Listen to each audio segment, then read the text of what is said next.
찬송가 가사를 1절부터 4절까지 다 외워서 부른다라는 것은 참 어려운 일인데 그만큼 일주일의 삶 가운데 하나님을 찬양하기 위해서 연습하고 준비하는 모습이 저도 보기에 아름다운데 하나님 보시기에 아름다울 줄로 믿습니다. 늘 평안한 가운데, 내 영혼이 평안한 가운데 거할 수 있는 유일한 길은 예수 그리스도께서 우리 가운데 충만하면 평안한 마음 가지게 되어질 줄로 믿습니다. 아주 오래전이죠. 여러분 기억하시는지 모르겠습니다. 다미선교 몇 며칠 날 예수님 재림한다고 그들이 그렇게 이야기했죠. 10월 28일이었습니까? 예. 그때 다미선교에서 한참 지하철이나 길거리에서 10월 28일 날 예수님 재림합니다. 예수님 재림합니다. 그렇게 떠들고 다녔던 것이 아직까지 기억납니다.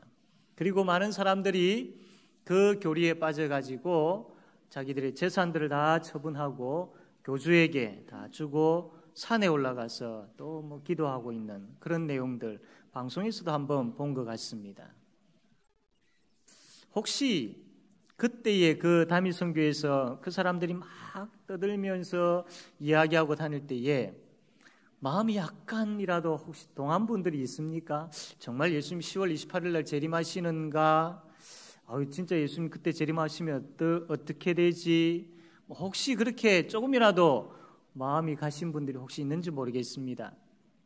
아마 옆에서 계속 그렇게 떠들어대고 하면 정말 그럴까라고 의심을 하게 되는 그런 분들도 간혹 있을 수 있습니다. 그러나 그것은 정말로 잘못된 것이죠. 종말의 시대라는, 종말이라는 그 글자를 가지고 수많은 이단들이 장난을 치고 있는 것이죠. 다미선교뿐만 아니라 그 이후에도 예수님의 재림에 대한 부분들을 가지고 막 장난을 치는 그런 이단들이 참 많이 있습니다. 앞으로도 더 많을 것입니다. 그때마다 정말 그런가 혹시 아닌가 이렇게 우리가 흔들려서는 되지 않습니다. 그러려면 바른 진리 위에 굳건하게 서 있을 수 있어야 됩니다. 그래서 오늘 이 말씀은 종말의 시대에 예수님의 제자로서 어떠한 확신을 가지고 어떻게 살아야 될지를 분명히 알려주는 말씀입니다. 그래서 이 말씀을 통하여서 종말의 시대에 예수님의 제자로 든든하게 서 있을 뿐만 아니라 더 적극적으로 예수님의 제자로 살아가는 저와 여러분 되어지기를 바랍니다. 첫 번째, 종말의 시대는 예수님의 제자로서 예수님의 제자로서 이 땅을 살아야 되는데 무엇보다도 시기를 잘 알아야 됩니다. 우리 11절 말씀 우리 다 같이 한번 읽겠습니다. 시작.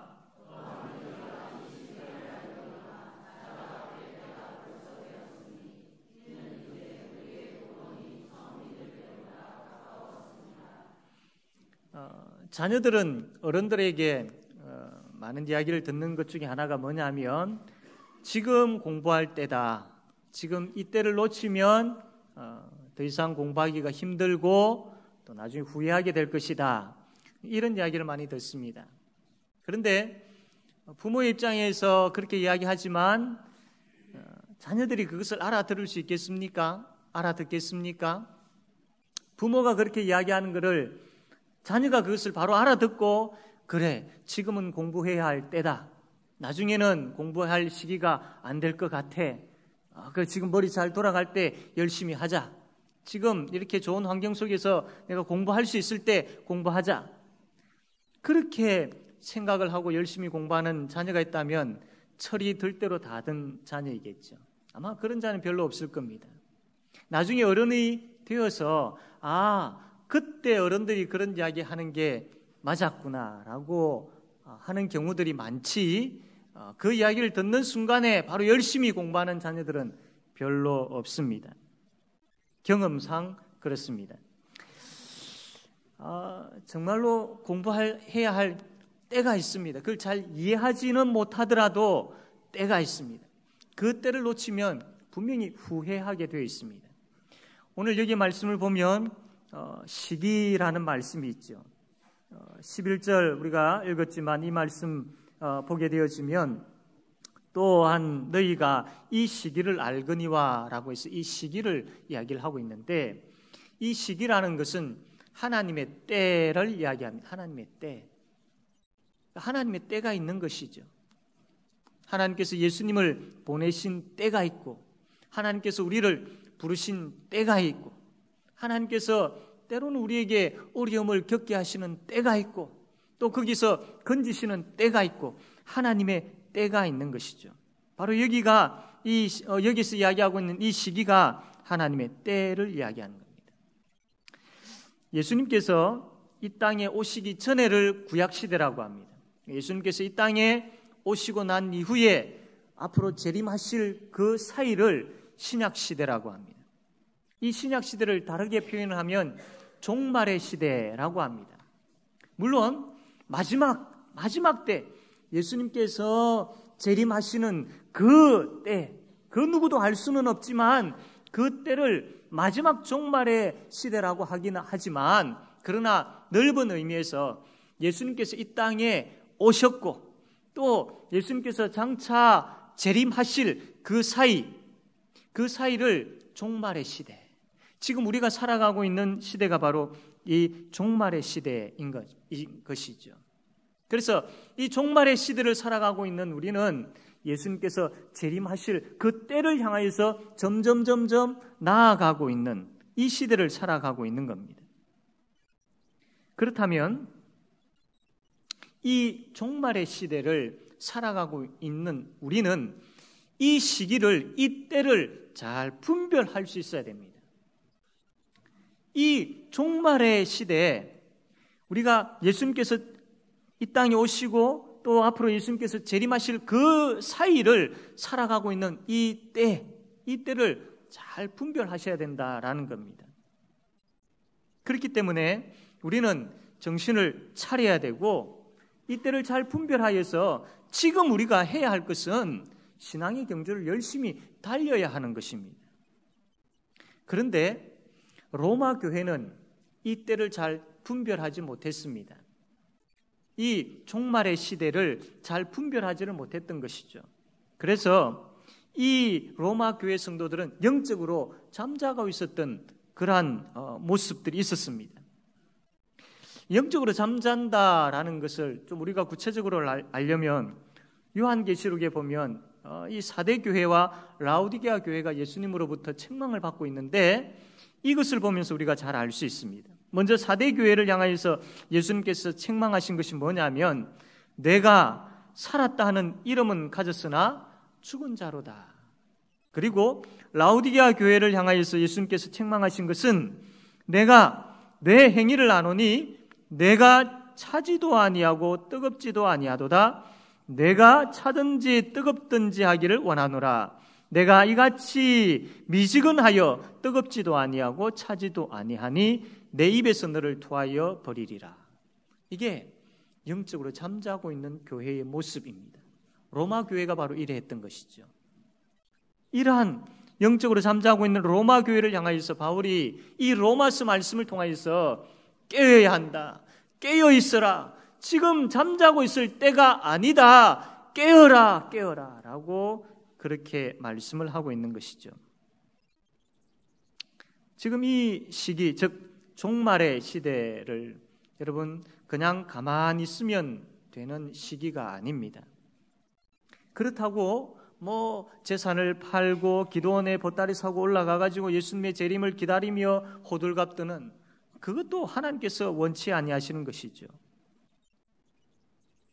종말의 시기는 구원받은 자가 예수님을 닮아가는 시기입니다.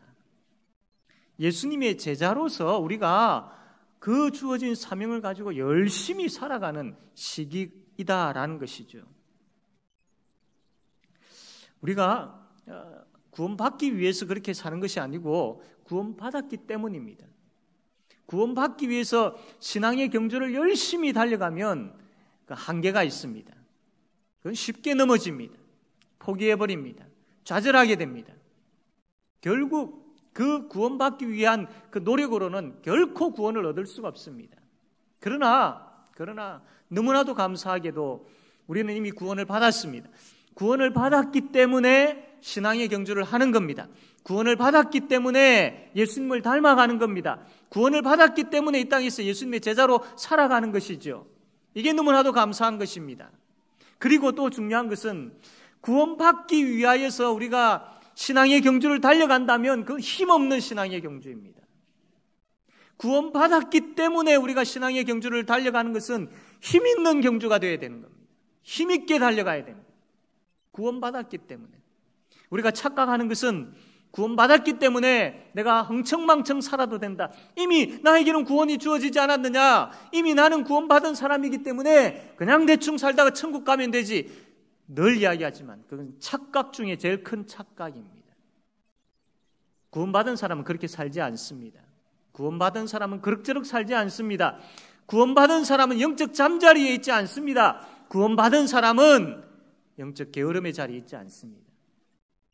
구원받았다라는 증거는 영적으로 깨어있고, 구원받았다라는 증거는 하나님께서 주신 그 삶에 최선을 다해서 열심히 사는 삶이 바로 구원받았다는 증거입니다. 그러므로 종말의 시대에 우리 성도들은 영적으로 깨어있을 뿐만 아니라 예수님의 제자로서 예수 그리스도를 닮아가는 그 삶에 적극적이어야 됩니다. 힘있게 살아가야 됩니다. 사랑하는 성도 여러분, 우리 스스로에게 한번 물어보시기를 바랍니다. 지금 저와 여러분은 영적으로 잠자고 있는 것 같습니까? 영적으로 깨어 있는 것 같습니까? 옆에서 보는 사람들이 이야기할 수 있지만, 그러나 가장 솔직하게 하나님 앞에서 이야기할 수 있는 분은 여러분 자신들입니다. 여러분 자신들 하나님 앞에서 한번 생각해 보십시오. 영적으로 잠자고 있습니까? 영적으로 깨어 있습니까? 이 중요한 시기에 그냥 세상 따라 흘러가지 마시길 바랍니다. 아무런 의미 없이, 아무런 의욕 없이 그렇게 살지 마시기를 바랍니다. 살았다 하는 이름은 가졌지만 죽은 자로 사는 삶이 되지 마셔야 합니다. 이것도 아니고 저것도 아닌 미지근한 가운데 있지 말아야 된다라는 것입니다. 이 시기는 영적 게으름의 자리에서 깨어야 할 시기입니다. 더 이상 방황의 자리에 머물지 말아야 합니다. 더 이상 세상의 것과 타협하며 양보되어지는 일들이 없어야 합니다. 깨어야 합니다. 깨어나야 됩니다. 잠자고 있습니까? 깨어 있습니까? 라는 질문 앞에 내가 지금 잠자고 있는 것 같아라고 생각되어지는 분들이 있다면 깨어나야 됩니다. 지금 깨어나야 됩니다. 나중에 깨어나지 그때는 이미 늦어버립니다. 지금 하나님의 말씀이 이 시간 우리에게 깨어나라라고 임하고 있는 이 때에, 이 시점에 깨어나야 됩니다. 결단하십시오. 깨어나기로. 더 이상 내가 잠자지 않겠다라고 깨어있겠다고. 두 번째로 종말을 사는 예수님의 제자는 어두움의 일을 벗어버려야 합니다.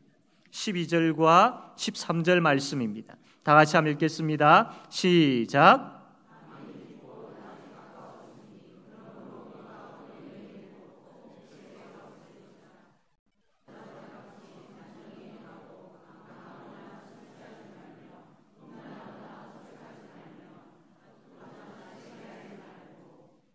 아멘. 예수님께서 오셨을 때에 어두운 세상에 빛으로 오셨습니다. 그전엔 어두운 세상이지요. 예수님의 구원이 없는 세상은 어두운 세상입니다. 빛 대신 예수님께서 오셔서 그 어두움을 밝히셨습니다. 구원을 베풀어 주신 것이죠. 그래서 여기에 어둠과 빛에 대한 말씀을 하고 있습니다. 우리는 예수님을 믿음으로 말미암아 빛 가운데 거하고 있음을 믿으시기를 바랍니다. 그래서 우리는 지금 이 시기가 종말의 시대를 살아가고 있는 우리는 은혜의 때, 구원의 때를 지금 살아가고 있는 겁니다. 왜냐하면 빛 대신 예수님께서 오셨고 우리에게 빛을 비추어 주셨고 우리가 그 빛 대신 예수님과 함께 살아가고 있는 이 시기이기 때문에 은혜의 때요, 구원의 때인 겁니다. 그래서 성경은 우리를 보고 이렇게 이야기하죠. 에베소서 5장 8절 말씀 한 번 더 우리 다 같이 제가 읽겠습니다. 너희가 전에는 어두움이더니 이제는 주 안에서 빛이라. 빛의 자녀들처럼 행하라. 저와 여러분 보고 예수님께서 빛이라고 말씀합니다. 빛이라. 사랑하는 성도 여러분, 우리는 빛입니다. 누가 뭐래도 빛입니다. 우리 스스로에게서 빛이 나는 것이 아니기 때문이죠. 예수님께서, 빛 대신 예수님께서 우리에게 찾아오셨고 그 빛 대신 예수님께서 우리와 함께 사시기 때문에 그분의 빛으로 말미암아 이제 우리가 빛이 된 겁니다. 그래서 저와 여러분은 빛입니다. 그런데 사탄은 이것을 그냥 두지 않습니다. 굉장히 싫어합니다. 우리가 빛을 비추고 사는 것에 대해서 너무나도 싫어합니다. 그래서 다시 어둠의 자리로, 어둠의 세력을 사용하여서 어둠의 자리로 우리를 이끌려고 하는 사탄이죠. 바울이 로마서를 기록할 당시에 로마 교회 안팎에 있었던 사건들이 어떤 사건들이었느냐 하면 우리가 읽었던 말씀 13절의 사건들입니다. 낮에와 같이 단정히 행하고 방탕하거나 술 취하지 말며 음란하거나 호색하지 말며 다투거나 시기하지 말고. 이게 그냥 기록된 것이 아니고 로마 사회에 전반적으로 퍼져 있었을 뿐만 아니라 로마 교회 안에도 이런 부분들이 있었던 것이죠. 그래서 바울이 이것을 기록하고 있는 겁니다. 이러한 어둠의 일을 벗어버려야 된다. 이러한 어둠. 우리는 빛인데 왜 아직까지 이러한 어둠의 것들을 붙잡고 있느냐? 교회 안에 왜 이러한 어둠들이 있어야 되느냐? 아니다. 이러한 어둠의 일들을 벗어버려야 돼. 라고 그렇게 바울이 강조하고 있는 겁니다. 사랑하는 성도 여러분, 혹시 이 말씀이 저와 여러분 가운데 있지는 않습니까? 여기 보면 첫 번째로 술 취하지 말며 라고 했습니다. 방탕하거나 술 취하지 말며. 고린도전서 6장 10절의 말씀 보면 이런 말씀이 있습니다. 우리 한번 다 같이 한번 읽어볼까요? 시작.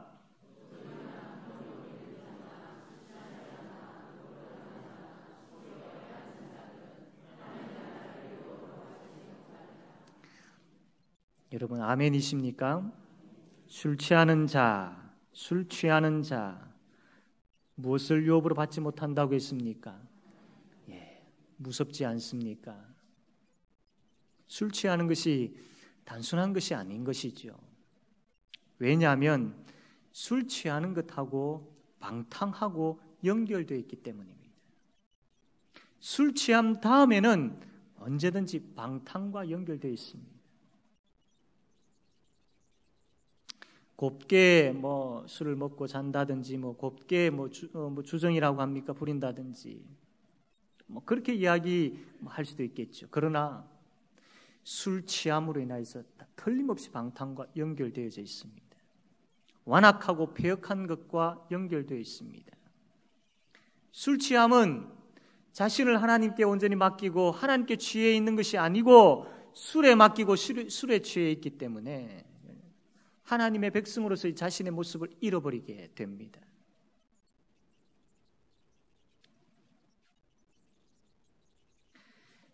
정말로 완악하고 폐역한 모습들, 그것으로 인하여 가정이 파괴되어지고 하나님의 뜻이 아닌 사탄의 뜻을 따르게 되어지고 그렇지 않습니까?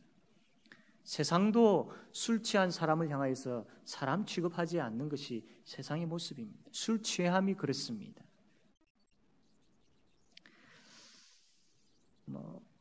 사랑하는 성도 여러분, 혹시 술에 취할 정도로 술을 즐기며 술에 찌들려서 술 가운데에 술과 함께 사는 분들이 있습니까? 술을 끊으셔야 합니다.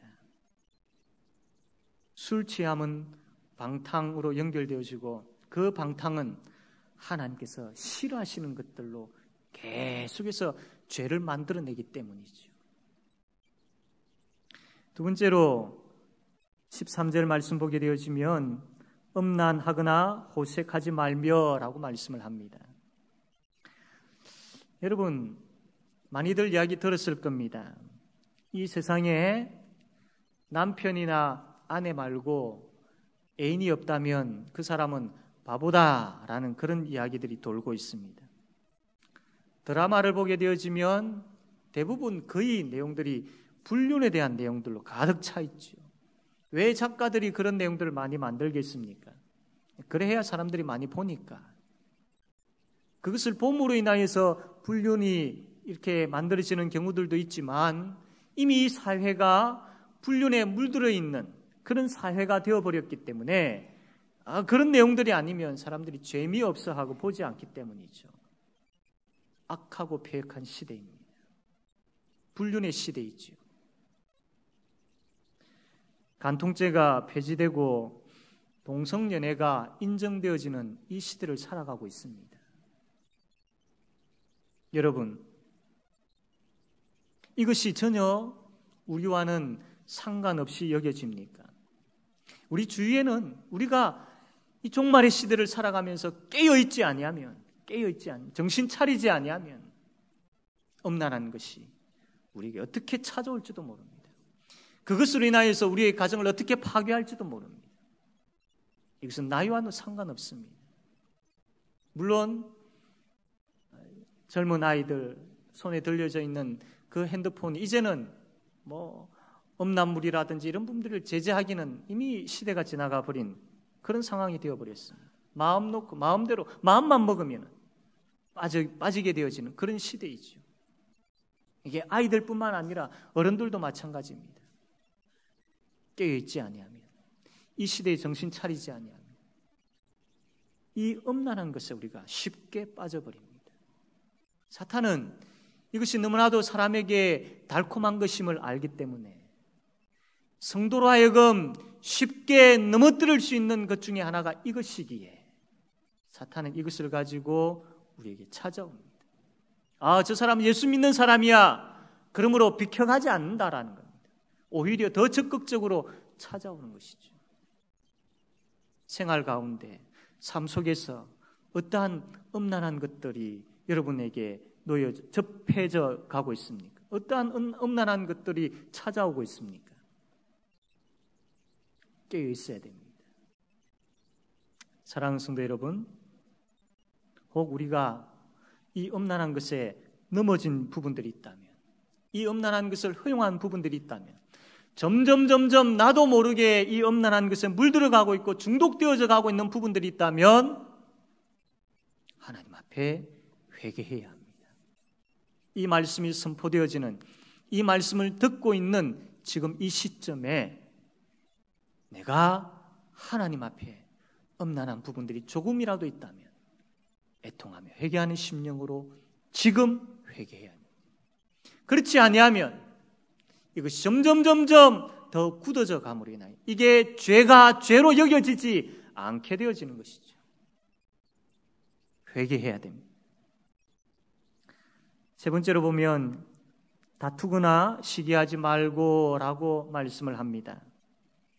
종말의 시대에 이 술 취한 부분들, 방탕하는 부분들, 음란한 부분들 뿐만 아니라 다투거나 시기하는 그러한 부분들을 가지고 사탄은 우리로 하여금 예수님의 제자답게 살지 못하게 만들려고 찾아옵니다.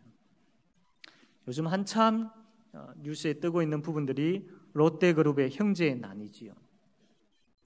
어떻습니까? 보니까 정말로 안타까운 부분들이죠. 이게 인간의 모습입니다. 많고 작고의 차이일 뿐이지 인간의 모습입니다. 부모님이 돌아가신 그 장례식장에서 남겨놓은 재산을 가지고 형제가 다투는 그런 시대이죠.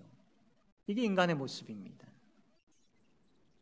가족 간의 다툼이 있고 성도와의 다툼이 있고 이웃과의 다툼이 있고 이 땅에는 참 많은 다툼들이 있습니다. 다툼의 이유들이 이곳저곳에서 너무나도 많이 있습니다. 외적인 다툼도 있지만 참 내적인 내 자신과의 싸움도 있습니다. 그게 바로 여기에 시기라고 했죠. 시기심. 참 이 시기심은 우리가 이기기가 참 어렵습니다. 시기하게 되어지면 그 시기로 그냥 끝나버리지 않더라고요. 그 시기가 나중에는 미움이 되어지고 그 미움은 살인의 마음이지 않습니까? 한번 제가 시기해보니까 이게 시기심으로 끝나버리지 않더라고요. 사랑하는 성도 여러분, 다툼보다는 화목함이 먼저 이어야 합니다. 시기보다는 우리가 한 가족임에 대한 생각들이 먼저 이어야 합니다. 그래서 이 종말의 시대에 예수 그리스도의 제자로서 다투거나 시기하지 말아야 되는 것이죠. 사랑하는 성도 여러분, 종말의 시대를 살아가고 있는 우리에게 이러한 것들은, 앞에서 이야기했던 이러한 것들은 맞지 않는 겁니다. 이 어두움의 일들은 맞지 않는 것입니다. 벗어버려야 됩니다. 조금이라도 그런 부분들이 있다면, 이 말씀을 듣는 가운데 조금이라도 나에게 그런 부분들이 있다면 하나님 앞에서 회개해야 되고 돌아서야 됩니다. 세 번째로 종말을 사는 예수님의 제자는 예수 그리스도로 옷 입어야 합니다. 14절 말씀 우리 다 같이 한번 읽겠습니다. 14절 시작.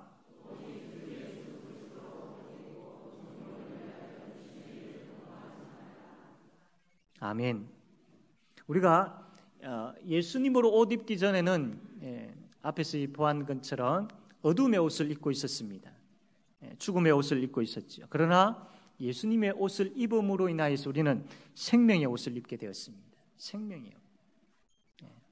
수요일 날 우리 자녀들과 함께한 수요 기도회 때 성막에 대한 말씀을 봅니다. 이제 이번에는 그 울타리에 대한 부분들을 말씀을 볼 건데 그 부분에 있어서 참 예수님의 의로운 옷에 대한 부분들을 잘 우리가 또 듣게 되어질 것입니다. 여러분, 예수님으로 옷을 입는다라는 것은 예수님과 연합했다, 또 예수님과 한 몸이 되었다, 바로 이 말씀입니다. 그래서 예수님을 닮는 성품과 예수님으로 인한 그 성결한 삶을 사는 것, 이게 바로 예수님으로 옷 입었다라는 겁니다. 예수님께서 입고 계셨던 그 옷을 벗어 놓았는데 사람들이 그 옷을 가지고 한번 입어보고 또 옆에 사람이 한번 입어보고 그 이야기가 아니죠. 예수님을 닮은 성품과 예수님께서 사셨던 그 성결한 삶을 사는 것, 그것이 바로 예수님으로 옷 입는 것입니다. 여러분, 이 말씀을 들으면서 우리는 너무나도 그냥 추상적으로만 생각해 버립니다. 아, 그렇지, 그렇게 하면 되겠네. 이게 다른 사람을 향해서 하는 이야기가 아니고 바로 저와 여러분, 우리에게 지금 말씀하고 있는 말씀인 것입니다. 이게 앞으로 있을 멀리 있는 그 일들이 아니고 지금 우리가 그렇게 살아야 할 그 내용을 말씀을 하고 있는 것입니다. 우리는 예수 그리스도를 믿음으로 인하여서 이미 예수님과 한 몸이 된 사람들입니다. 그리고 우리는 계속해서 그분으로 옷 입어야 됩니다. 다시 이야기하면 계속해서 예수님을 닮아가야 되고 그분의 거룩한 삶을 사셔야 됩니다. 이게 현실 속에서 실제적인 삶 가운데 이게 구체적으로 나타나야 되는 것입니다. 늘 머릿속에 염두에 두어야 될 것은, 머릿속에 우리가 늘 기억해야 될 것은 내가 예수 그리스도로 옷 입은 자이고 내가 그분의 삶을 살아야 될 자이다라는 것이 인식되어져 있어요. 박혀져 있어야 돼요. 그리고 어떠한 순간에도 어떠한 사람과의 만남 속에서도 이것이 기억나야 되고 그 기억남이 단순히 생각으로만은 끝일 것이 아니라 실제 삶 가운데서 나타나야 됩니다. 예수님으로 옷 입는다라는 것은, 예수님을 닮아간다라는 것은 단순하게 돌을 닦는 그 아닙니다. 감정적인 것, 느낌으로만 아는 것, 그것 아닙니다. 실제적인 삶입니다. 삶.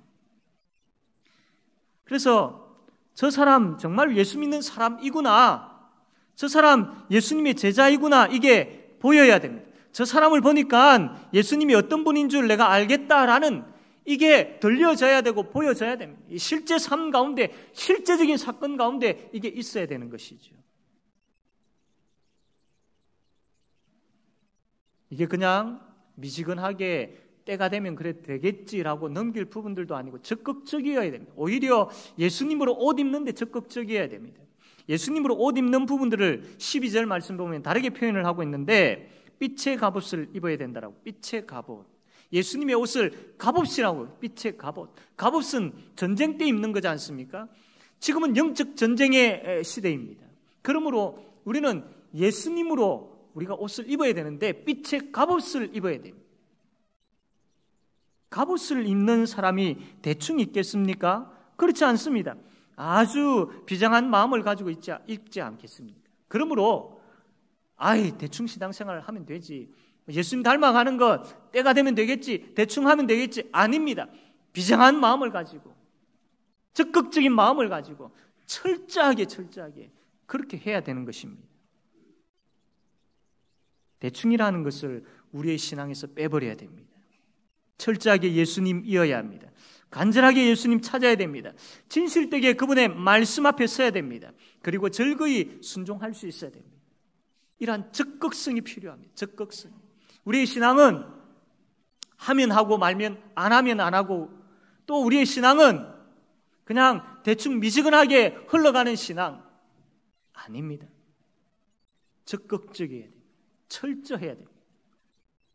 물론 형식에 치우쳐서 적극적이고 철저한 것 이야기하지 않습니다. 이 종말의 시대에 예수님 아니면 안 되기에, 오직 예수님이기에, 그분의 사랑이 너무나도 복되고 은혜롭기에, 그분의 구원이 너무나도 놀랍고 놀랍기에, 그래서 그 보물, 그 철저한 그 은혜, 그 풍성하신 그 놀라운 것들이기에 우리가 더 적극적으로 그분을 찾는 것이 되어야 됩니다. 사랑하는 성도 여러분,